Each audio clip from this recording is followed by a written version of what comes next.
Juanin Minogajib, good morning, everybody. Welcome to the Tribal Council meeting here at the RTG building. It's been 2.5 years since we've been in this type of forum where the audience is present, and it's been a long time coming, but it's kind of nice to get back to doing things the way we used to. So with that, I will call the meeting to order at 9:10 a.m. And do not have Vern Adams, our spiritual advisor, with us this morning. So for invocation, I will ask for a moment of silence, please.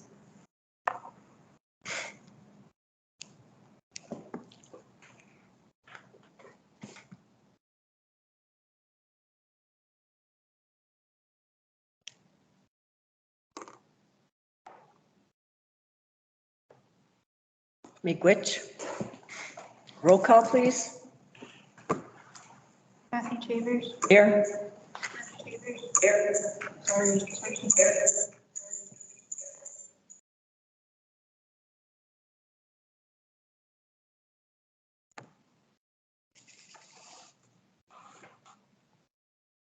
Sarah Giesek. Here. Jane Drift. Here. Travis Morrison. Here. And Robert Moyer. Here. Okay, we have a quorum. Next, we have approval of the agenda. Do we have any additions or deletions to the agenda? I just have that Vonda will be taking Tracy. Oh, Vonda is taking Tracy's place as number 8. Okay. Vonda Carr. Okay. No other additions or changes. I will call to approve the agenda. Motion to approve. Moved by Shane. Is there a second? Second. Second by Tara. All in favor signify by saying aye. Aye. Opposed, silent, carried. Next, we have approval of our meeting minutes from December 7th, 2022. Right now, they're not completed, so do we have a motion to table those minutes? I'll move. Moved by Tara to table the December 7th, 2022 meeting minutes. Is there a second? Second. Second by Robert. All in favor signify by saying aye. Aye. Silent, motion carried. Okay, next we have introduction of new staff. Luke? Yes, so we have Miranda introducing the employee, Joshua Bilbron.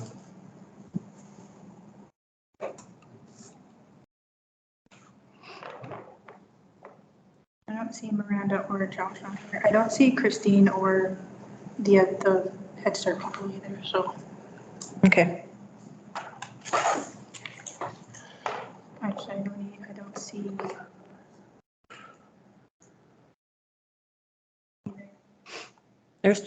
And There's Angela. is Linda available or no?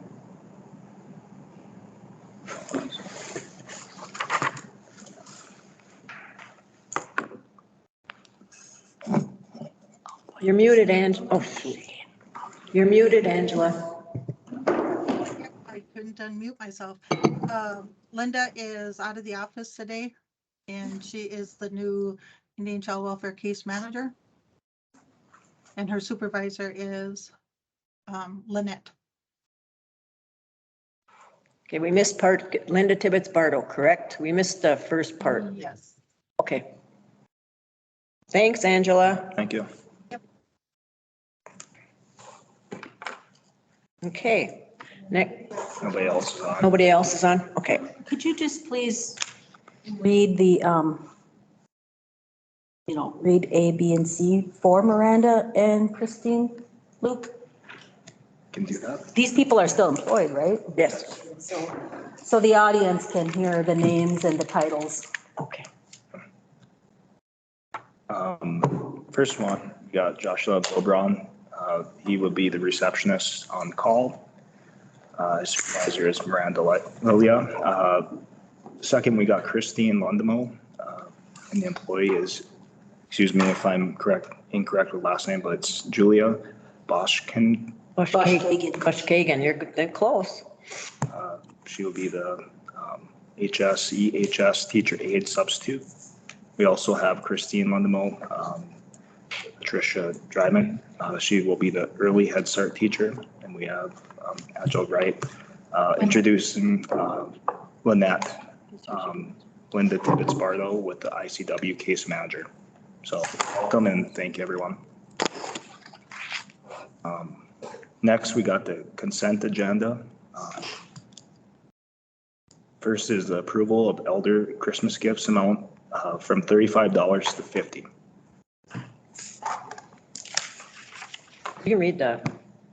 Just 00.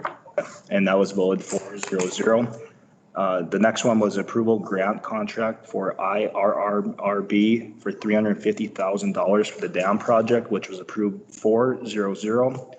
The next one was approve asset purchase agreement with the WELY sale, which was approved 4-0-0. Next one was approved fire donation to Rose Lean for 4-0-0.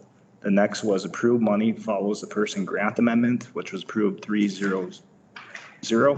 The next one was approved pre-fund stop loss account in the amount of $163,000, which was approved 3-0-0. And the last one was approved the request to transfer the quest grant from DOL to 477 plan, which was approved 3-0-0. Is there any questions on that? Yes. One thing I'd like to point out for the elder Christmas gift amount, we went from $35 to $55 or $50, excuse me. And we had a total of 851 elders, which turned out to be $42,550 that the tribe gave out to the elders. And skipping down to letter C, approved access purchase agreement, WELY sale. Do we know the amount, total amount? I don't have that information in front of me. I don't know, I looked on here on the agenda thing and I didn't see it on there either. Usually when the polls go out for the consent agenda, all that documentation is attached. When we get it at our meeting, we usually just have the document requesting the poll and basically, let me see. Which one are we looking for again? The WELY sale. You see what it says here. Are you asking for the amount, Shane? Oh, there you go, Jeff. Good morning. Good morning. Yes. Sorry Yes, to interrupt. Oh, go ahead. The purchase price was $130,000, and that included the licenses, the land under the tower, and that excluded the studio space on Chapman Street. Okay, then my next question to that is, how much was the tribe losing per year with WLY?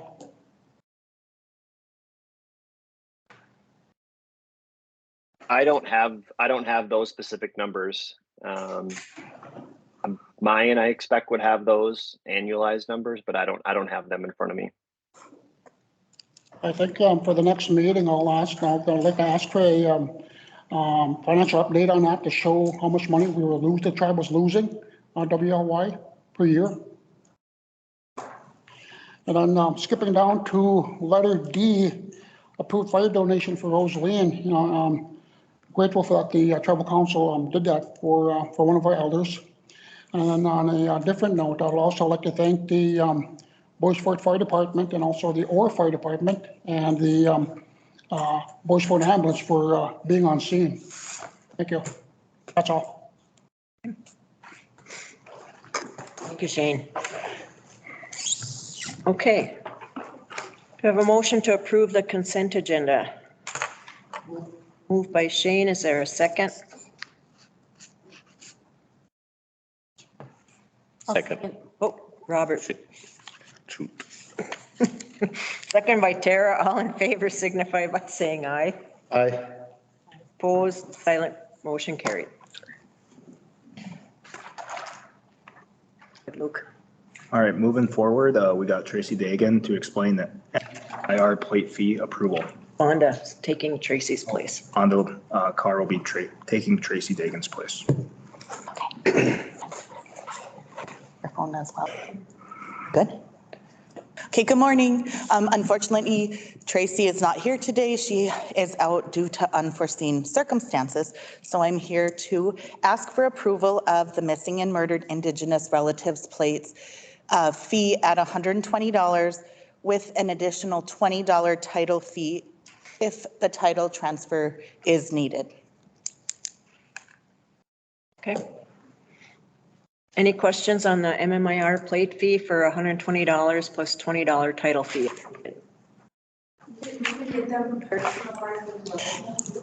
Yes, the plates can come personalized. There will be an additional $100 fee for the personalized on top of the base 120. Jeff, can I ask you, we've had a lot of comments about people off the reservation that want these plates. Can you explain why they're only for on-reservation tribal members? Yeah, so there is an option to accept plate applications for off-reservation band members. The reason why most tribes in the state don't do that is because then there's taxing implications and some recoupment of tax issues that are a little bit more logistically difficult. So it's not that it's not an option for Boys Fort to consider, but we'd have to do some coordination with the state for sort of, you know, accepting and then remitting some taxes related to that if we were to go down that route. So it's not prohibited, but there are some issues with related to the tax. Miigwech for that, Jeff. Thank you. Any other questions for Vonda? If not, I'll call for a motion to approve the MMIR plate fee approval of $120 plus $20 title fee if needed. Move. Moved by Travis. Is there a second? Second. Second by Shane. All in favor signify by saying aye. Aye. Opposed, silent, motion carried. Thank you. Good job.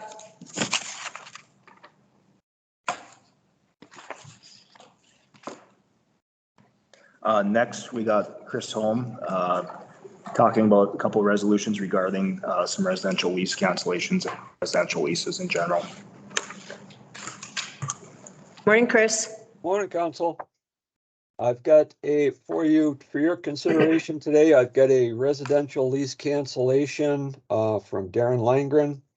Darren has sold his home at 1290 Palmquist Road and is asking for cancellation of his lease. Do we have a motion to approve the lease cancellation for Darren Langren? Resolution 64-2023. Move. Moved by Robert. Is there a second? Second. Second by Travis. All in favor signify by saying aye. Aye. I have a question.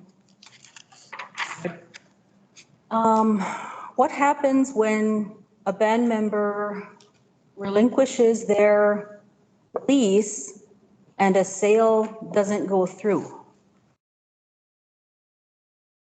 Jeff? Or a lease hasn't been approved? Are they just out, or is that pending? Can we say pending the sale of property? Yeah, so there's a few ways that the sale and then the subsequent lease approval could happen. I mean, I think sometimes, like what occurred in this case, there's a sale and then a request on the back end of the sale to cancel the lease and issue a new one to the buyer.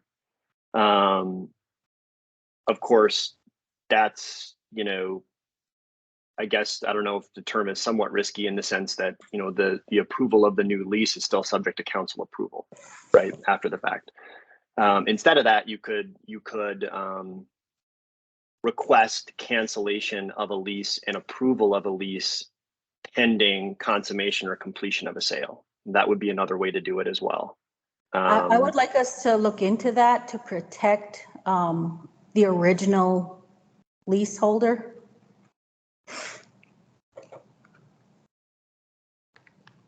Right. And it really is a protection of both parties in a sense, because then the purchaser, who's presumably provided money for the transaction, has some assurances early on or upfront that the council will be willing to issue a lease for that person to actually occupy the land too. So we can certainly talk about that, and that might be something to consider with the leasing policies as well. Doc, have those leasing policies been posted yet? They have not been posted yet. We need some confirmation, or we'd like to know if council wants to visit more on the leasing policies, or if we should post as is for public comment. Just for the audience's information is that when Deanna Drift was our leasing realty person, the council sat down with her and Doc and Jeff Holth regarding having leasing policies and procedures. And those have been completed.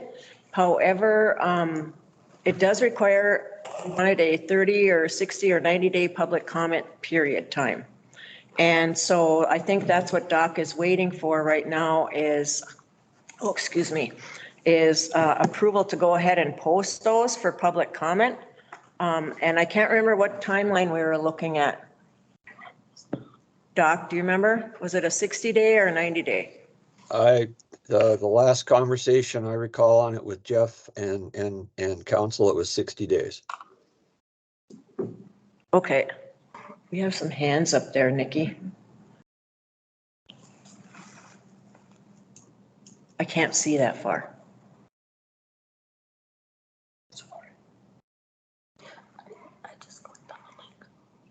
Go ahead, Darren. Oh, Darren Langren? You just need to unmute yourself.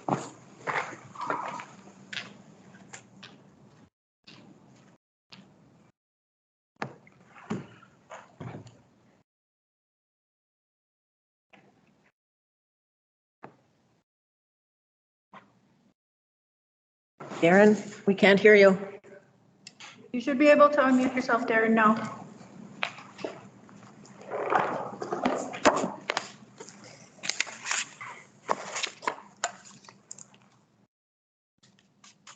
We still can't hear you, Darren.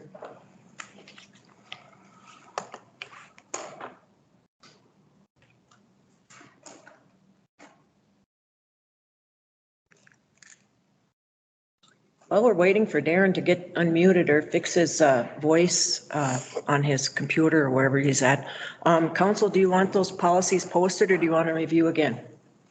I would like more review. What do you guys want to do? I'm okay with that. A review? The reason I want more review is it has no reference to tribal members' Selling their home? ownership, yeah. Okay.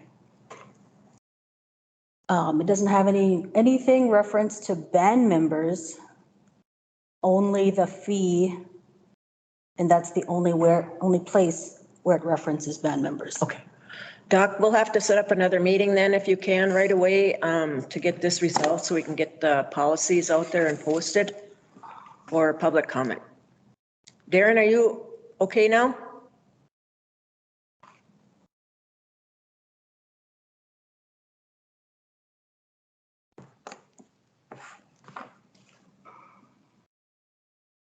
I still can't hear you, Darren.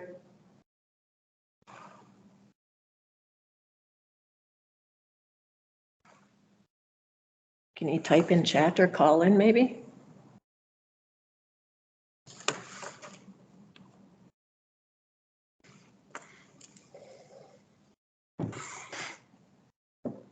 Doesn't look like he's on anymore.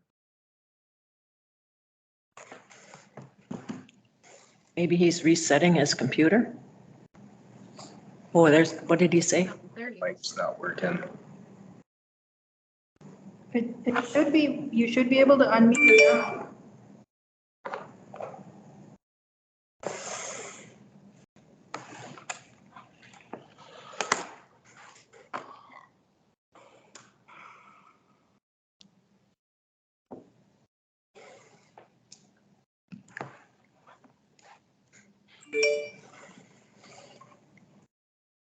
Is yours coming up? He's asking for a call-in number. I could read that anyway.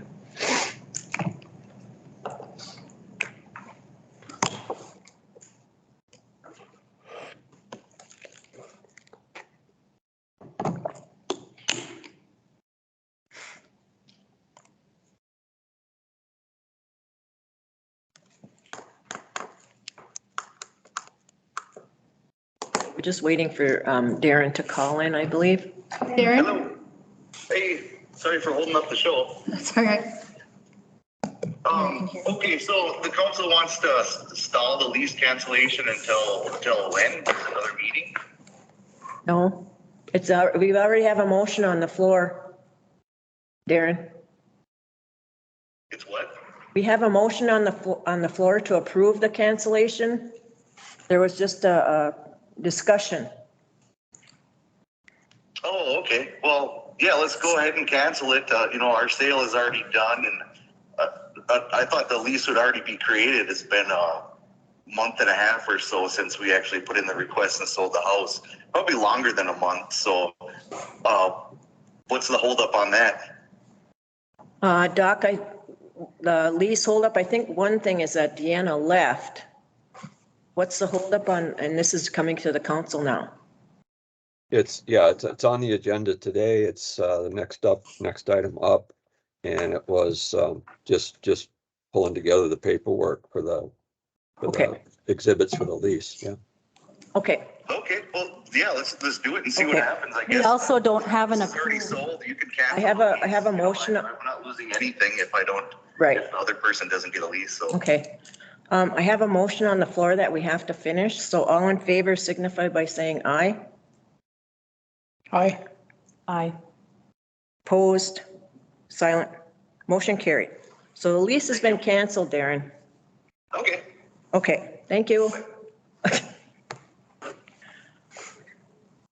Okay. Next, we have Resolution 65-2023, issue of residential lease to Anthony Mason. And it looks like Anthony is a non-member of the Minnesota Chippewa tribe. He's the one that purchased Darren's home. And the annual land lease rent shall be $3,780 for the land lease, which is equivalent to 7% of assessed fair market value of the home, with a council reserved option to adjust rate at 5-year intervals. And the lease will be for 10 years.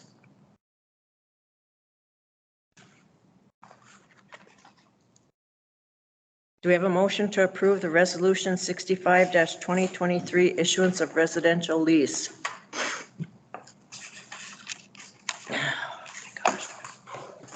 I have a couple of questions before we proceed. Shane. Doc, the council is just approving the lease, right? We're not approving the sale of the land, correct? That is correct.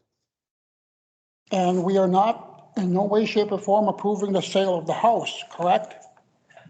That is correct. I just want to point that out, and then also that other non-band members, non-natives have owned leases or had leases on the land on Boys Fort, correct? But they had it over at the Vermilion side for the big lots and stuff. So it does happen. When was it? In the 80s, right? In the 1980s. Does anybody have that history? No, but I'm thinking how many years ago? 16, probably 16 years ago, somewhere around there.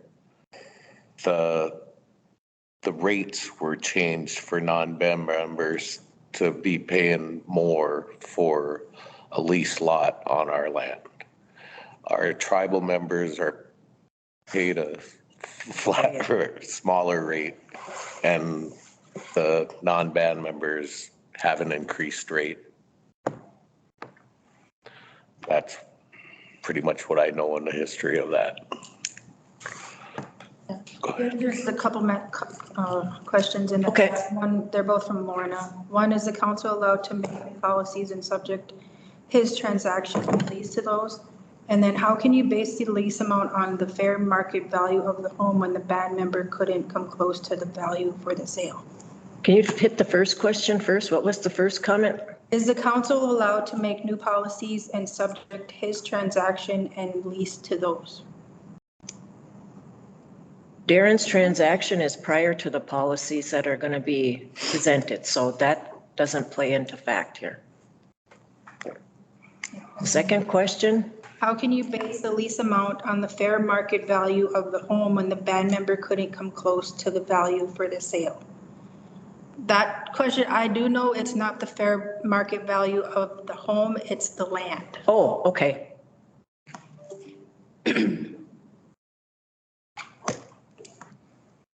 So it's a fair market value of the land, not the home, is that correct? So that should be worded differently in the resolution, is that what I'm saying? Because it says 7% of assessed fair market value of the home.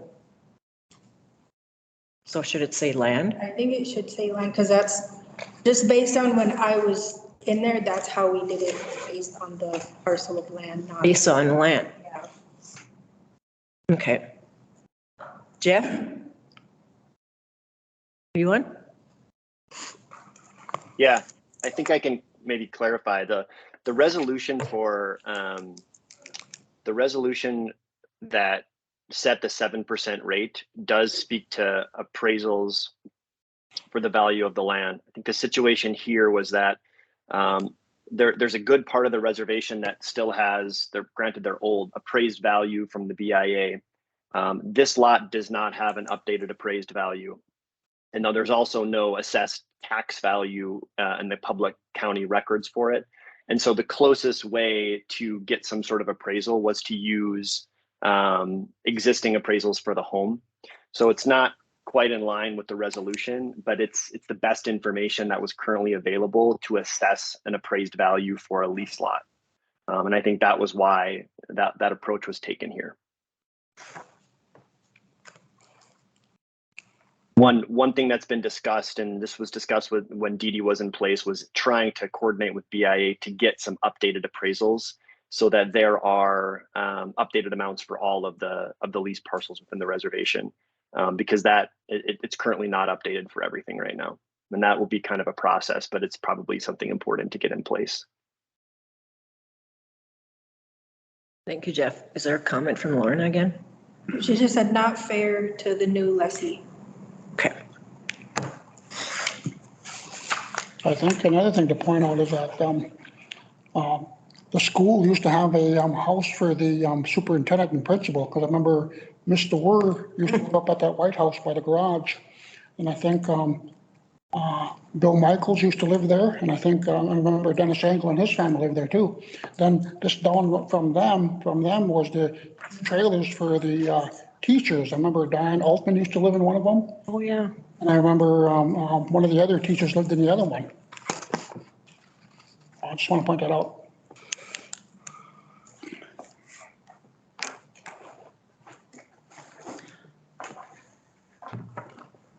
I guess I know that this is has been an issue about having a non-member of the Minnesota Chippewa tribe getting a lot, a residential lot, and not a band member. I think that if we could put something similar in place for like we have with the life estates, for example. We put the life estates in place for couples that are married to non-band members, so that in the event that the band member passes on, the spouse can opt to stay, or leave, but in that life estate clause, Jeff, help me out here. And I'm thinking about with Mr. Mason here is that if the home is ever sold, I would think it should go back to, you know, going to a, being offered to band members first. You know what I mean? Some kind of clause in the resolution stating that, similar to the life estates.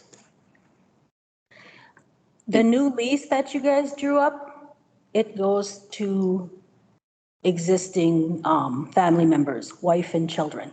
Oh.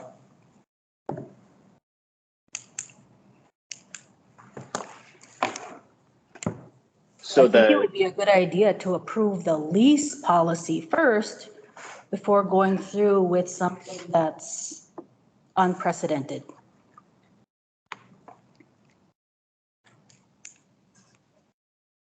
Lorna just made the comment, please let the public know that band members were given a chance. Darren also has a comment up there. I'd just like to state that I had the home sale for over a year before selling to Mr. Mason. Several band members had the opportunity to buy but declined. Okay. Okay. Jeff?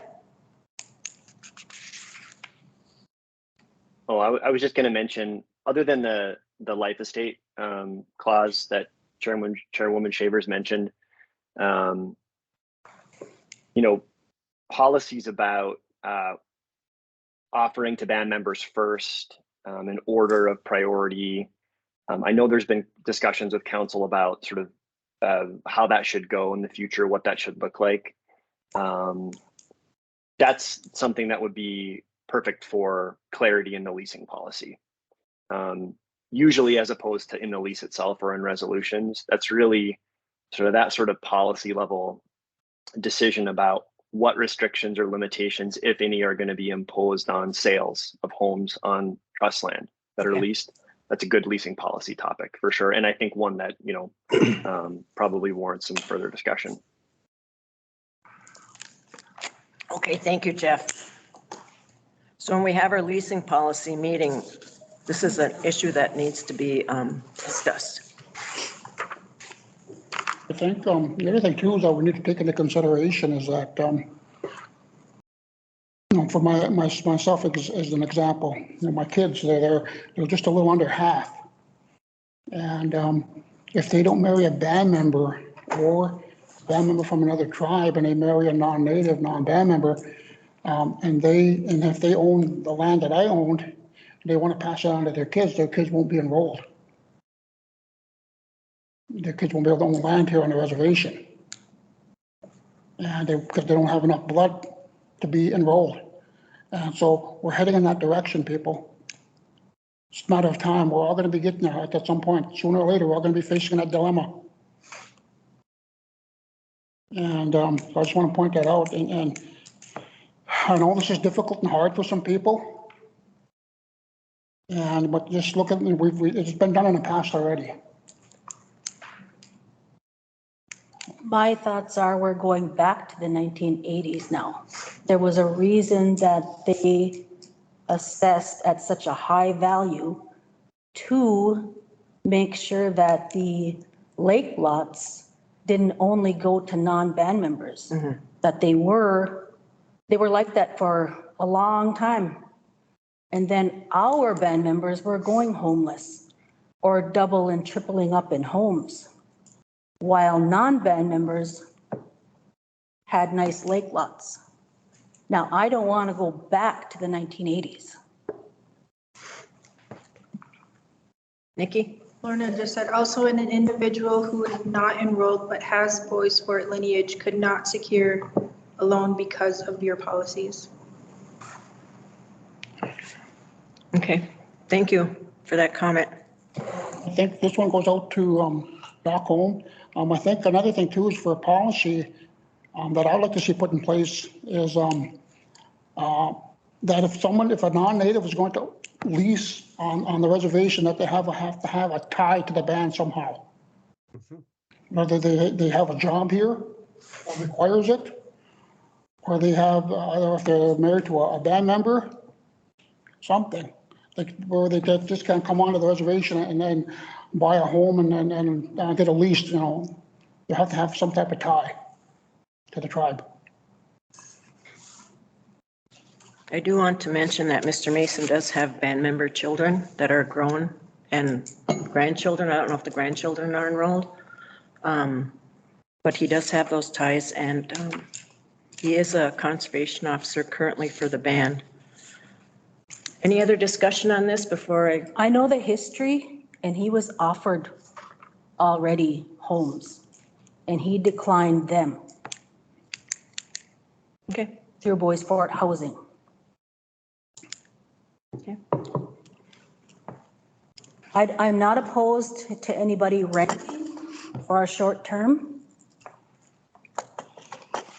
but holding a lease and owning a home on tribal land that should be going to house band member families and children is what I don't want to set precedents for. Okay. Okay. We have a hard enough time as it is in home ownership or rental. I know that, well, it was stated that the house was offered for a year for sale and no band members put in for it. So, you know, people try to sell their homes and sometimes they can't get people to buy them. You know, that's the other side of it, is getting the funding for the, is there another hand up? Yeah, there's another hand up. Lorna commented, you should keep in mind band members' incentive to come home and work if they know they cannot get what they've invested. Okay. But anyway, You have your hand up? Can you unmute yourself? So I just want to add to this that I did go look at that home because we were interested in buying it. But the amount of work that we needed to put into it and the cost of the home and the cost to us out of pocket to make all the repairs and get it all up to date would have been equal to what so we would have been paying $140,000 for a house. So that's why a lot of band members backed out of buying that home. okay. I just want you guys all to know that. Thank you, Tony. Thank you, Tony. Okay, we have a resolution before us for issuance of a residential lease for Anthony Mason. Resolution 65-2023. Do we have a motion to approve that resolution?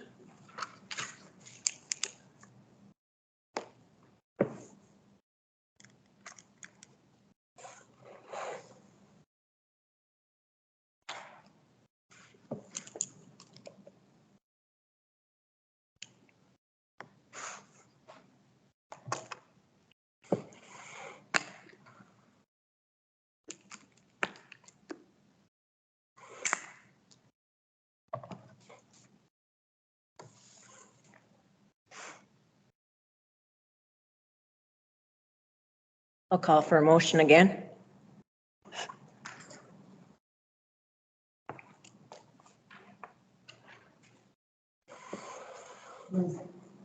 Moved by Shane. Is there a second? Second. Second by Robert. All in favor signify by saying aye. Aye. Opposed? Aye. Opposed. One opposed. Silent? Motion carries. Okay, thank you, Doc. Thank you. I'll work with Jeff on setting up the scheduling for policies meeting.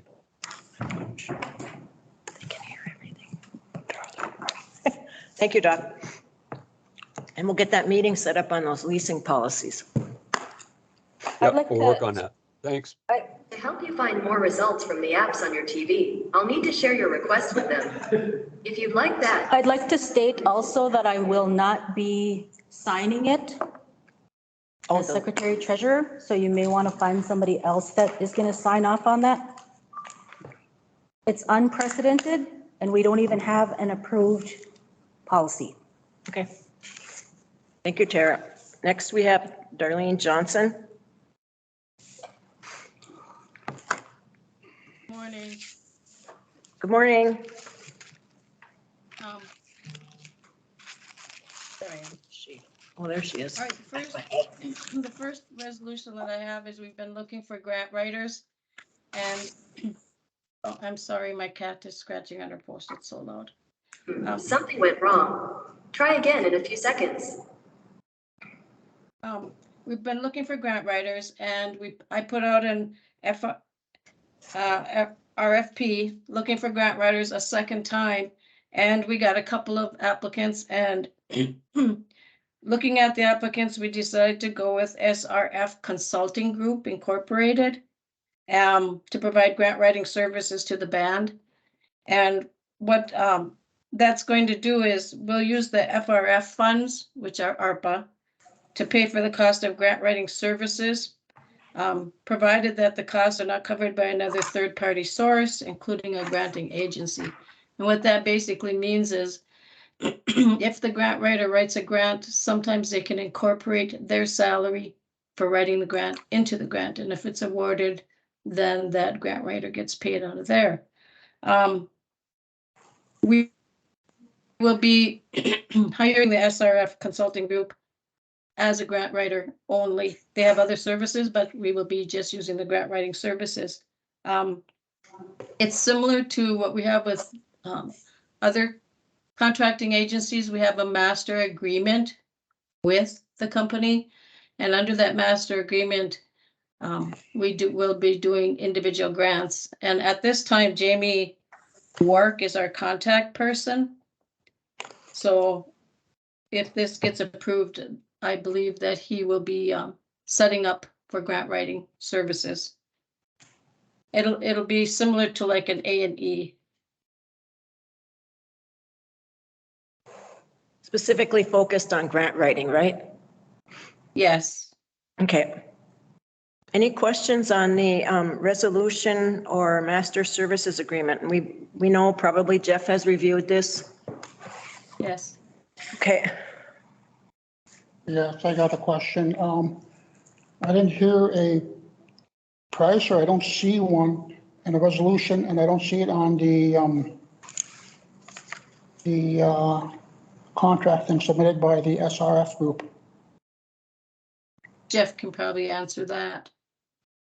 Yeah, so the reason there's not a price is that this is a master services agreement, and so it doesn't actually authorize any work right now. What this is basically a structure of a contract that will allow them to do work on an as-needed basis on a project-by-project basis. So once the band identifies a project that it'd like SRF to do grant writing for, we'll enter into what's called a work order that kind of identifies exactly what they're going to do, and then that work order will also have compensation. Whether it's a flat fee or hourly, and that can be negotiated project by project. So if I'm hearing this correctly, it's going to be a grant by grant basis then?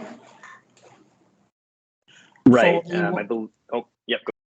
So then they basically, like if they write a grant for $5 million, they're going to get a certain percentage of that grant within the allotted limits or whatever by the guidelines, federal guidelines, right? Right. There's a few different ways to structure compensation, and a lot of times for grant writing, it'll be more of a flat fee as opposed to a percentage base, depending on the scope of the grant and how much work is needed. So that'll be something that'll be negotiated for each grant. I think that one thing is I'd like to ask is that this group also work with other people that are doing the grant writing, and to help them along and to better their grant writing skills, see how they write grants and what all that entails. There's a lot that goes into it. And I'm reading that book that I got, there's a lot of information that you have to absorb and keep in mind when you're writing a grant. And it's like, wow, there's a lot.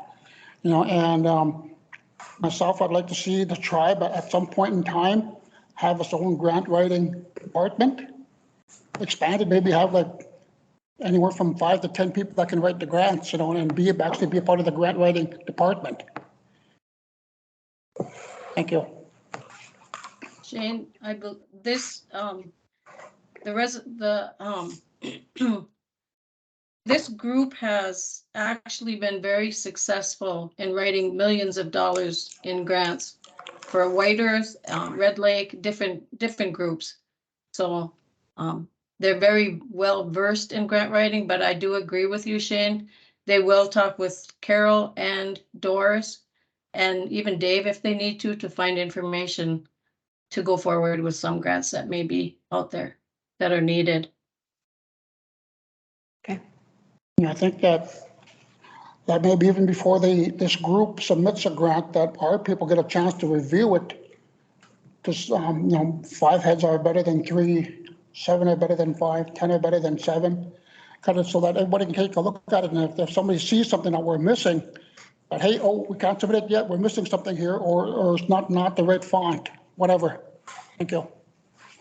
Absolutely. Our grant writers for Boy Sport have been on board for a while, and they have a lot of knowledge about things that are needed for a lot of the grants. So yes, I think there should be consultation between all. Yes. Okay, any other questions concerning the master services agreement with SRF and the grant writing services? If not, I'll call for a motion to approve Resolution 66-2023, authorizing this master services agreement. Moved by Shane. Is there a second? Second. Second by Travis. All in favor signify by saying aye. Aye. Opposed, silent, motion carried. When will they be able to start, Darlene? I will contact them as soon as the meeting is finished and see when they can get on board and let them know what we have decided. And I think we need to set up a meeting with Jamie to meet and find out what the next steps are. Yes. Thank you. Okay, we have another resolution. This resolution is an employee assistance program and training coordinator position.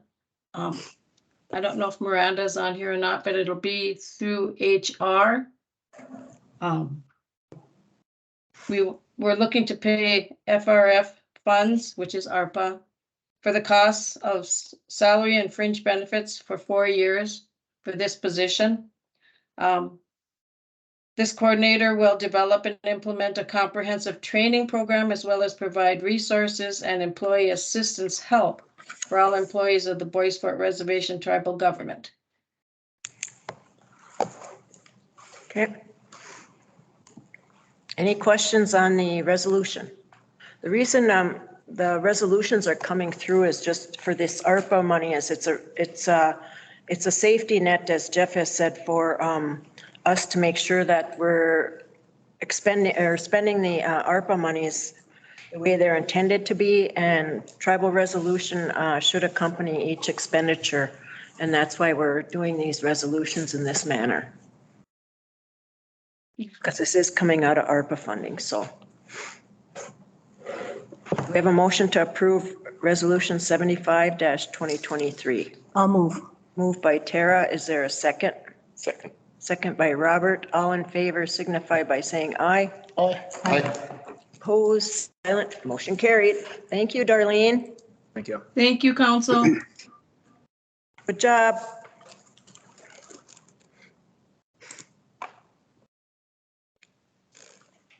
Next, we have Randy Long speaking on behalf of George Strong pertaining to the National Public Radio Incorporated invoice sole source of $10,057, like between October 1st of 2022 all the way through September 30th of 2023. Morning, Randy.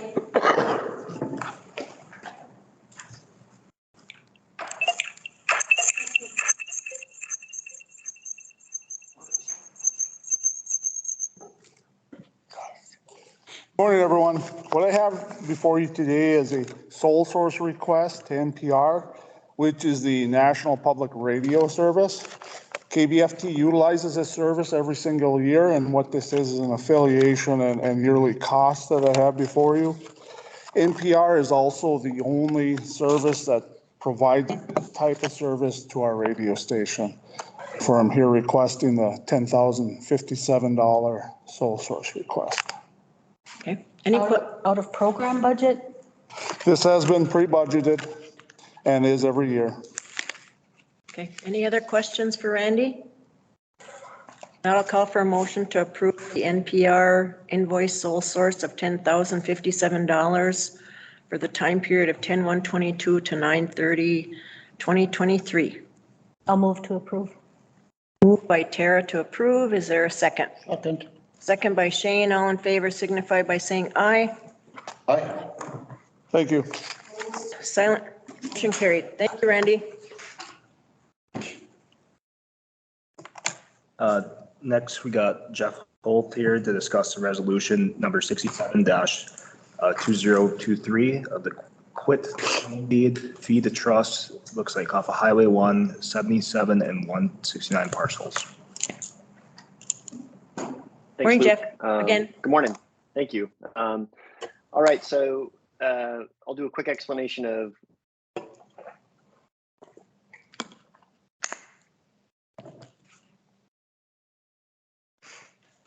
Mark Anderson at the time. The band submitted a fee to trust application for a variety of parcels located in and around the Y Store property. That fee to trust process is now in its very last stage. And in fact, for those parcels, if you look on the St. Louis County Land Explorer site, they're listed as tax exempt as if they are in trust. There's one last administrative step at the BIA that they need to take to close it out, which is to get a final title policy. The final title policy for all those parcels basically just confirms that nothing has changed in terms of the title status. That would be a problem since the application was originally submitted in 2016. We are working to get a final title policy, and in doing so, the title examiner identified one potential administrative issue that might end up taking more time or being a little bit of a hang up at the BIA. And that is that 4 of the parcels that are a part of the application are actually currently titled to Boys Fort Enterprises. The rest of the parcels are listed, are titled to the band, the Boys Fort Band of Minnesota Chippewa Indians, Minnesota. So the sort of a recognized Department of Interior name for the band. So really, what this quitclaim does is it clarifies the ownership, and so that all of the parcels are in the same name, so there isn't this hang up at the BIA. To be clear, the band owns these parcels now. The band will own the parcels once the quitclaim deed is executed. So this is not a change in ownership. What the quitclaim deed does is it just changes the name of the title record holder, so all the parcels have that same name, so we can get over this last step in the BIA process. So no change in ownership. The band has always owned these, currently owns them. It's just an administrative fix. Okay. Any questions for, any questions for Jeff? So we call them the Hawk's Nest. No.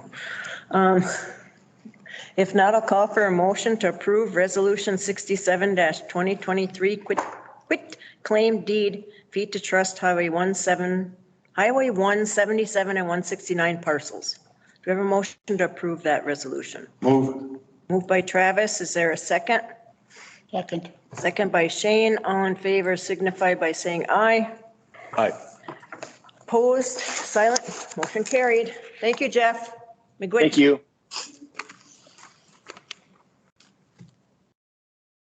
All right, next we got Kim Greiner coming on.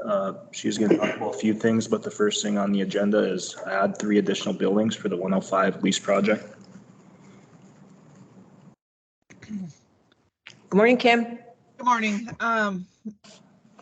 There's a handful of us working on getting several buildings for the for BIA and IHS 638 contracts negotiated into 105L lease funds.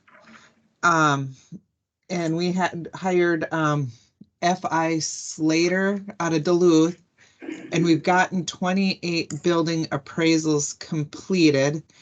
And after those started coming in and we looked at it, we had a discussion and felt it was in our best interest to have our current 3 buildings that are in the 105L lease reappraised because of change in market prices and inflation.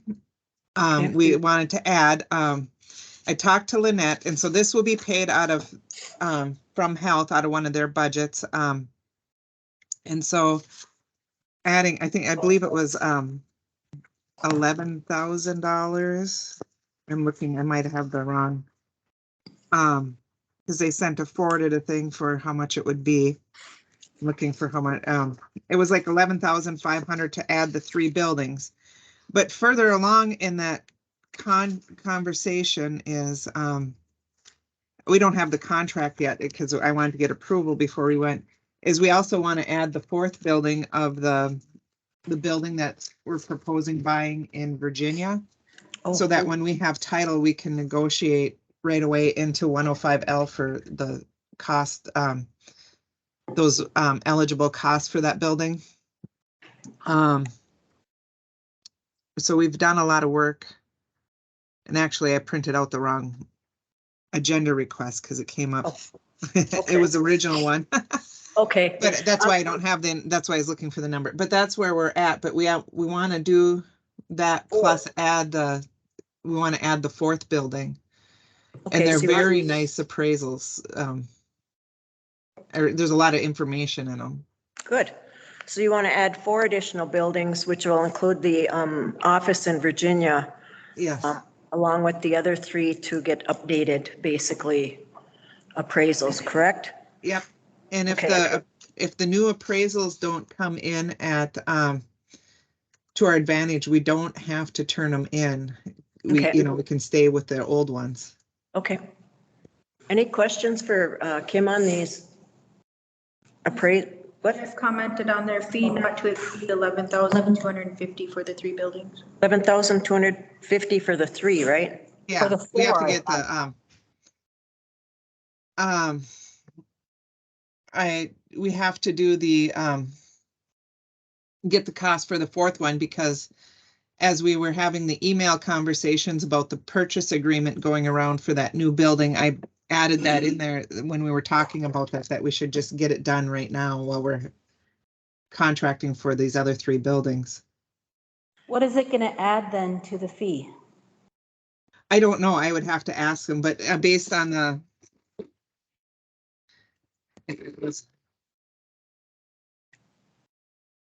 So should we just do the 3? I would say it's about 3,500. It'll probably add to it. Well, since we don't know that figure, let's just do the 3. Okay. Unless you absolutely know what that fee is that FI Salter will give you, and then we add it as a 4th. Because what I was thinking, when you added that 4th building from Virginia, that it was still not to exceed 11,250. No, because we only started talking about that building like on Thursday of having it appraised. Okay, so for this meeting, let's forget about the building in Virginia and just do the 3. Because that's all we have the proposal for. Yep. But this is the same company. It's sole source because it's the same company that did our other ones.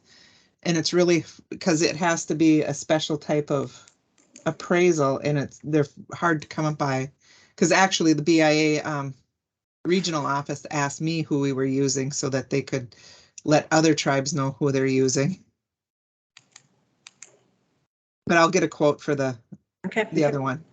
Okay. Any other discussion on the buildings then? If not, I'll call for a motion to approve the addition of 3 buildings for the 105L lease project for newer appraisals for the Vermilion Human Services, Vermilion Clinic and Boisfort Health and Human Services in the amount not to exceed $11,250, which will come out of the health budget. Is there a motion to approve that? I'll move. Moved by Tara. Is there a second? Second. Second by Shane. All in favor signify by saying aye. Opposed, silent, motion carried. And Kim, if you can get us that other one, we'll get that taken care of at the next meeting then. And then going forward, Kim has more. Next, approval of a credit card for the solid waste. So when we take our solid waste to the Virginia landfill, they had these prepaid cards previously to pay for it. But they're changing systems, and if you don't have enough on that card or you have to call in, you can't check it at the dump site anymore, kind of stuff. So if we could authorize getting a credit card for the solid waste program, it'll have to go into an employee's name because that's how we get our credit cards. And the only thing they're allowed to charge is the solid waste dumps, and we would get an automatic invoice here from the county to pay for the fees for the dumpage, you know, because I believe they charge based on ton. Okay. I do see in your email that we'd need to order a card for the driver and have a policy with an agreement for the driver to sign that the card can only be used for payment at the county for garbage disposal. Garbage disposal. Okay. Are we going to have an alternate? Is there an alternate driver, or is there only one person that does this? Right now, there's only one that I know of, but I'm not sure.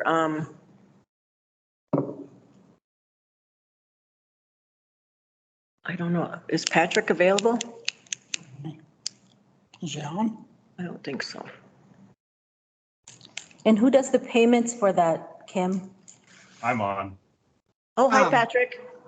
It comes out of the budget. 855 is still the solid waste budget, so it would come out of that budget. And Patrick is working on the budget now because he had emailed me yesterday. The driver would fill out the form to pay, and then Patrick would approve? No, basically what we would do is the driver would have the credit card. The invoices come to accounting automatically. And then we would have a purchase order estimate for the month for solid waste, and we would charge to that purchase order, and that's what Patrick would sign off on then. There you go. Okay. Yeah. Patrick, do you have a backup driver for solid waste? Not at the moment. We do it in the absent of Frank. We can one of the public works employees usually will run his route, but I guess since I've started, he's not been absent on a dump run day, so I haven't had to deal with that yet. But I'm sure the time will come. That's what I was just wondering. In the event that that happens, then it's in that person's name, you know. Yeah, we can't get credit cards without a person's name on it, so it has to go to it has to be assigned to a person. Yep. Okay. So we'll have to assign it to that driver for now, but I know that when we got that new dump truck, Patrick, that they said it's really, I don't know, a lot to do with the levers and everything, and that it might be good for that individual to train someone else to operate that dump truck. Absolutely, and the my maintenance workers are both familiar with the truck. Good. So. Okay. Okay, but we still need to get a credit card, so right now we'll approve it for the driver, and then you can get an alternate maybe, or we'll figure something out with regards to how to do it in case he's gone. Knock on wood, okay? Do I have a motion to approve a credit card for solid waste and a policy with an agreement for the driver to sign? Move.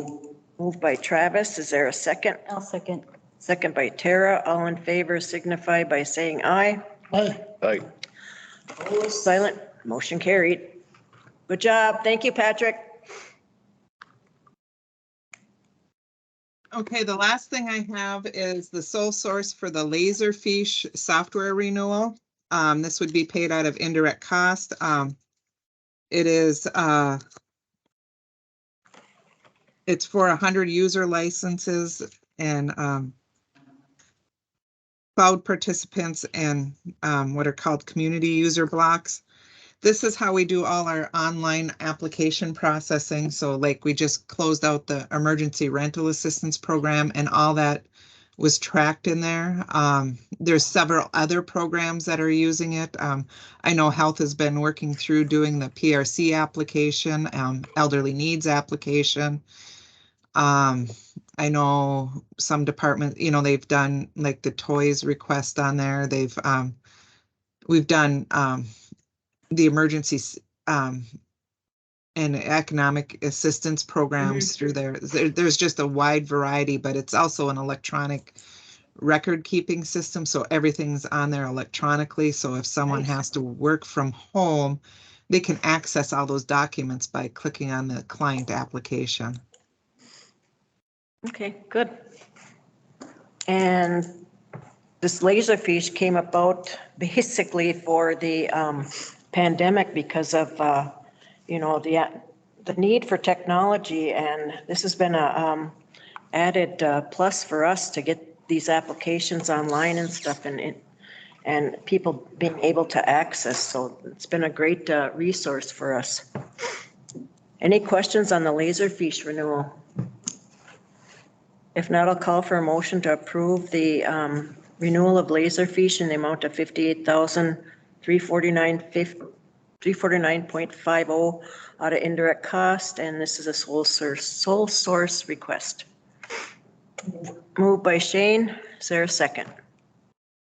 Second. Second by Robert. All in favor signify by saying aye. Aye. Opposed, silent, motion carried. Thank you, Ken. Good job.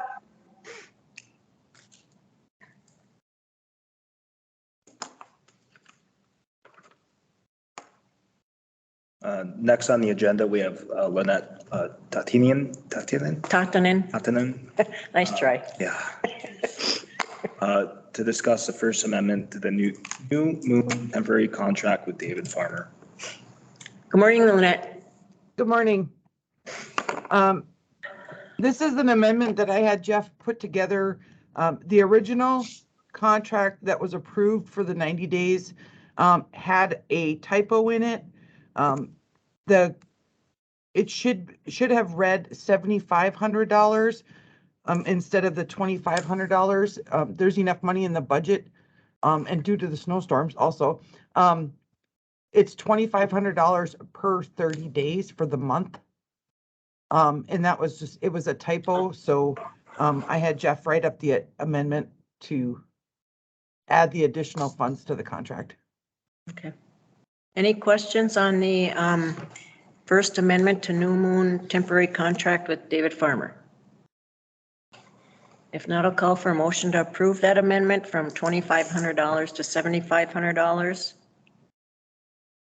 Call for a motion to approve. Move.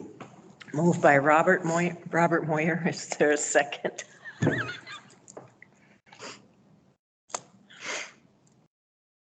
Second. Second by Travis. All in favor signify by saying aye. Aye. Opposed, silent, motion carried. Thank you. Good job, Lynette.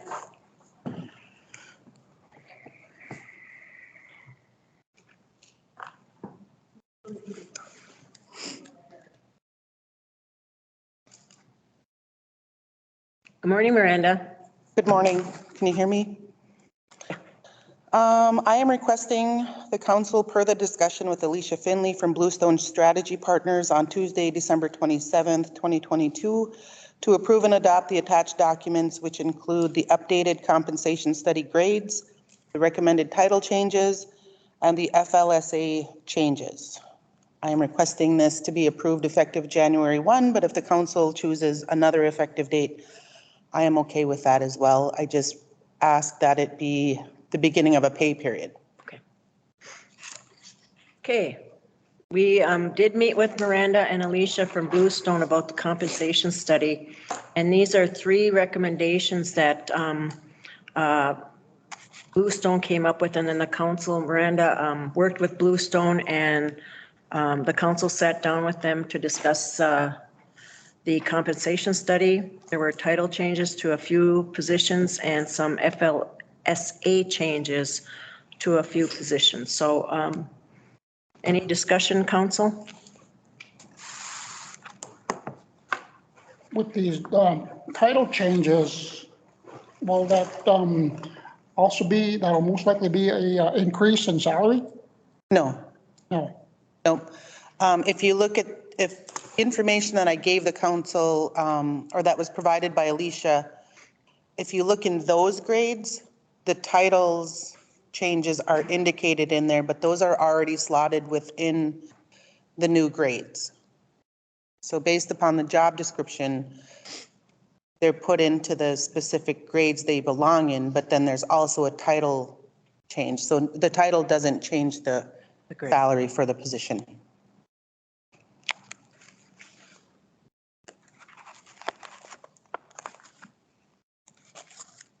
This has been a long time coming and very, I think, cumbersome to Miranda and the employees. It's just been a long time coming, and we're getting there. It's taking time, but any other questions on the compensation study, title changes, and FLSA changes? If not, I'll call for a motion to approve those, and do you want those effective January 1, 2023? Yeah? Okay. Do I have a motion to approve the compensation study title changes and FLSA changes effective 1/1/23? I'll move. Made by Tara. Is there a second? Second. Second by Robert. All in favor signify by saying aye. Aye. Aye. Opposed, silent, motion carried. Good job, Miranda. Thank you. Thank you, council. Just, there was a comment on there.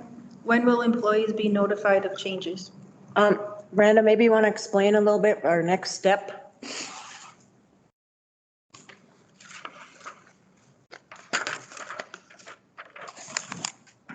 So right now, the council has approved the grade changes, the title changes, and the FLSA changes. So those will be, my staff and I will work on getting those memos out this week.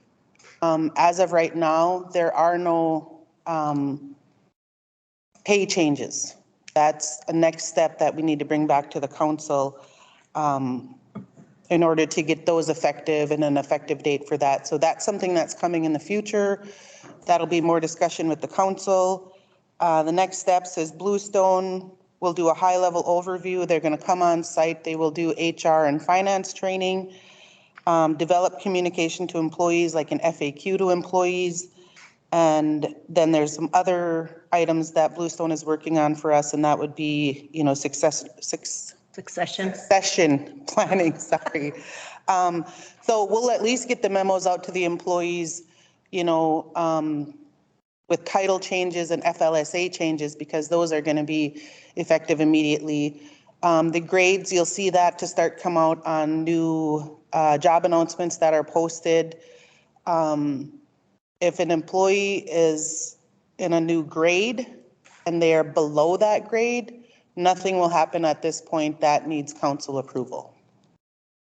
And I think that we were given some options with regards to how to change the salaries, like in increments or whatever. And so that's why we have to meet with Miranda and Bluestone to ensure that when we do, because what usually happens if you do increments, like say, okay, a person started at a salary higher than another employee, and you change that one, well, everybody worries about everybody else, you know, well, what about me? You know, so I think one of the goals, and if I'm wrong, please correct me. One of the goals is to make sure that we do it across the board for everybody at one time. So there's not that, how come they got it and I didn't mentality. So it's going to be, it's coming. It's just going to take us some work to make sure that we get it. It's the succession training, it's the longevity, it's the job descriptions, You know, we've got this done part, this first part done now. Now we're moving on to the next part. So it is coming. So just so employees know. It's not that easy. I wish it was easier. I think the other thing too is that, you know, to point out too is that, you know, what grants can actually sustain it and do it. Funding. And the ones that can't, then we as a council need to look at our budget and you know, can we do it from the money that we get from Fortune Bay? And most likely what I'm thinking is that we're gonna have to ask for an increase in the amount of money that we get from our casino. And then on the flip side, can our casino do it? So there's a lot of questions that play into this, you know, and you know, with the expenses rising and our profits not really increasing that much, you know, the budget's getting tight. I think too, I saw over the news, over the past weekend about the changes to the federal or the state minimum wage. Federal is really low. That's one thing we did look at here is our minimum wage and made an adjustment to that. But we realize it's going to be an impact to our budgets. But on the flip side of that also, you know, we're hoping that we can work with the funding agencies to help meet that need if need be. And I'm going to say this, the state's sitting on a $17 billion surplus. And a lot of our state contracts only allow 15% indirect. And so there's ways I think that we can try figure out how to not make that money issue be so huge, but it's going to take a lot of sitting down and working out on those budgets and stuff. So it's going to be a good task, but lengthy, I think so. Yep, and the goal of the council was to make the wages comparable because our salary schedule was so outdated. And so at least we have that today. Yep. Yay. Right. And we took a look at the positions and jobs for the job description and not the person. Yep. Because often that would happen and that would mess up the whole, you know, everything else. So I'm glad we did it that way. Mm-hmm. Okay, thanks Miranda, great job. Thank you. Any other questions on that, Nick, on the? No, okay, thank you.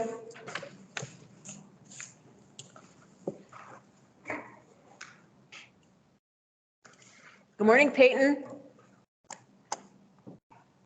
Muted. You're muted, Peyton. Classic. Just quick question before you start. The resolutions, they're gonna change this a little bit. The first one will be 75, 2023, and then 76, 2023, and then 77, 2020. Okay. Okay. Morning, Peyton. Good morning. So a few things on the agenda for me. The first one is the mental health block grant amendment. So it's amendment number 9. And basically the only thing that changes is that we're just approving a carryover from the previous year. And that carryover is roughly $25,000. Did you say it's 25,000, Peyton? Roughly. Okay, okay. It's $24,299.35. Okay. And that's carryover from last year, approved to use this year before June of 2023. Okay. Do we have a motion to approve the mental health block grant amendment for the new FY 22-23 carryover? Okay, moved by Tara. Second. Seconded by Travis. All in favor signify by saying aye. Aye. Aye. Opposed, silent, motion carried. Okay. Thank you. And then the next Thank you. resolution will be for, Melissa was the previous representative for the American Indian Mental Health Advisory Council, as well as the Region 3 Adult Mental Health Initiative. And just moving that to change that I'll be the new representative. You'll be on the American Indian Mental Health Advisory Council and then Region 3 mental health. It shows, it says Aaron Danielson. Oh, okay, I'll pull up that one. So that one is for Masabi Behavioral Health. Yep. Oh, Network. the Masabi, okay. That's next. Okay, so they're just transport. Yeah, okay, so the Masabi Behavioral Health Network in Northern St. Louis County Family Service Collaborative is Aaron. Yep, that one is. Okay, okay, sorry. CSB and C. No, that's okay. Do we have a motion to approve resolution number 76-2023 to have Aaron Danielson sit on the, Wasn't it paid? you gotta, It's Still B, paid. C, and C is B. So just flip it. Yeah, so C's first with Peyton. okay, The well, next one's okay, Aaron. okay, let me, I'll move to approve resolution number 76, 2023, Peyton Counts as the Adult Mental Health Initiative. okay, you guys are screwing me up here. Sorry, that was on. No, okay. Okay, motion by Tara to appoint Peyton to the American Indian Mental Health Advisory Council. Resolution 76-2023, you're gonna have to change that, Nick. Okay, made by Tara, is there a second? No, this one's for the Peyton count. Yes. I'll second. Second by Shane, all in favor signify by saying aye. Aye. Opposed, silent, motion carried. Okay, now resolution number 77-2023. Go ahead, Peyton. All right. Same thing, Melissa was the previous representative. This is for the Masabi Behavioral Health Network and the Northern St. Louis County Family Services Collaborative. Motion to change that for Aaron Danielson. Okay, do we have a motion to approve Aaron Danielson to the St. Louis County Masabi Behavioral Health Network? I'll move again. Thank you. That was a lot to say. Motion by Tara, is there a second? Second. Second by Shane, all in favor signify by saying aye. Aye. Opposed, silent, and carried. Good job, Peyton. Thank you. Big watch, Peyton. Next, Randy Long's coming up again to discuss number 68-023, a lease agreement with Verizon Wireless at the Black Log Trail. Morning again, Randy. Hey, everyone. What I have before you is a potential lease for Verizon Wireless to get placed on the Black Lock communication tower here in that lake. Verizon has offered $1,500 a month to put equipment on that tower with a 5% increase each year. If approved, Verizon will be on the third tier of the tower at approximately 360 feet below T-Mobile and then AT&T. Does that mean Verizon phones will come in up here now? Yes, they will. That's one of the things that I notice when we have people coming from the Minneapolis area, that they have the Verizon phones and they don't work up here, so. Yeah, we are also currently working on a potential lease for the Fortune Bay Water Tower as well. Hopefully have that completed by spring. And then this money goes into the maintenance of the tower, correct? I'm not sure where the funding actually goes to. It goes to accounting from there. I'm not too sure which. Okay. Amount of money it gets. Okay. It goes to the place, it goes into the general fund to pay for, because we have to have inspection and insurance on the towers. Okay. And any repairs. So thank you. How much is that a month, Randy? $1,500 a month with a 5% increase each year. And how long is this lease good for? No? Ooh, I thought it was 10 years. I'll have to look. Okay. I don't have that part. That's okay, but it's not being updated yearly or anything, so. Okay. Do we have a motion to approve resolution number 68-2023 lease agreement with Verizon Wireless at the Black Lock Trail? Move. Second. Motion by Travis, second by Shane. All in favor signify by saying aye. Aye. Opposed, silent, motion carried. Good. Thank you, Randy. Good job. Verizon people will like you. Yes. This one doesn't have to do with it, but there was a comment previously, why are non-native individuals being appointed to boards? Councils? We go with who the staff recommends, so.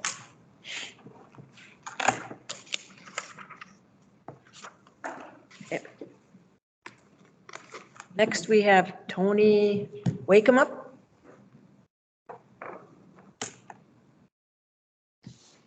Hi, good morning. Morning, Tony. So first off, okay, so the midwinter powwow. The dates are incorrect on there because that was the weekend that we're gonna go with, but I did go to an elder because we are changing the powwows to go around Jesse's Drift's full moon teachings for the powwows. So the dates have changed to the 3rd, 4th, and 5th. Okay. February. Yes. Okay.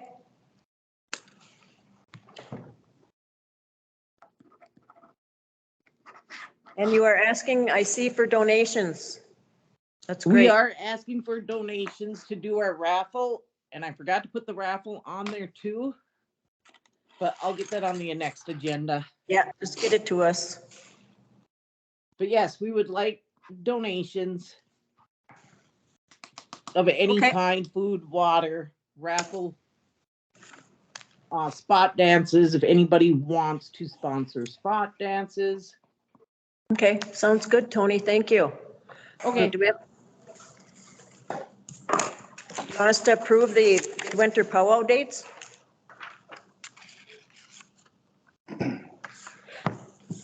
Is that what it was? Thank you, that. Is that all you want, Tony, is us to approve the midwinter powwow dates? Yep. Okay, we have a motion to approve the midwinter powwow for February 3rd, 4th, and 5th of 2023. I will move. Moved by Tara. Is there a second? Second. Oh, second by Robert. All in favor signify by saying aye. Aye. Opposed, silent, motion carried. Thank you, Tony. Okay, Miigwech. thank you. Tony. You all have a nice day. You too. One other thing that I wanted to mention, quick, is that in addition to the winter powwow, we're also gonna be doing a winter storytelling event, and that's gonna be on February 25th, so. If you guys can encourage the council members or upper management to attend some of the events like that, as well as the Healthy Heart Conference, that's on February 27th. Just looking ahead at dates. Okay, thanks, Peyton. Send us some emails out too. Okay, sounds good. Miigwech. Okay, Mr. Warren Schultz. Yeah, all I have is just the Minnesota Indian Gaming Association invoice for $27,500. It needs to be paid by, looks like January 30. January 31st. So I believe that comes out of the Fortune Bay funds. Yep. And then for the other, I don't have anything that needs to be as of right now. So. Motion to approve the MIGA dues in the amount of $27,500, which would come out of Fortune Bay. Moved by Travis. Is there a second? Second. Second by Robert. All in favor signify by saying aye. Opposed, silent, motion carried. Okay, we have a motion to adjourn. By Shane. Second. Second by Robert. All in favor signify by saying aye. Aye. Silent, motion carried at 10:38 a.m. I'm sorry. This is our first in-person. How can we get more participation? Because people, it has to be word of mouth, basically. There were quite a few more people virtually than compared to other virtual meetings. Yeah. So just put the word out there, everybody, that the meetings will be in person now, and and we're doing the hybrid as well. So in 2.5 years, I think we did pretty darn good for being in person, first time in a long time. And I want to thank our IT staff and everybody for getting this together, our secretaries, because it's been a long time. We've been sitting behind our, computers and stuff, doing meetings and Zooms and Teams and whatever. And we appreciate all the work that goes into putting this out. Thanks to everybody who attended today. We appreciate that. And, we're just trying to get us back to normal as we can, and we're getting there. So, Miigwech, everybody have a happy new year, and please be safe. Miigwech. Giga Wabaman.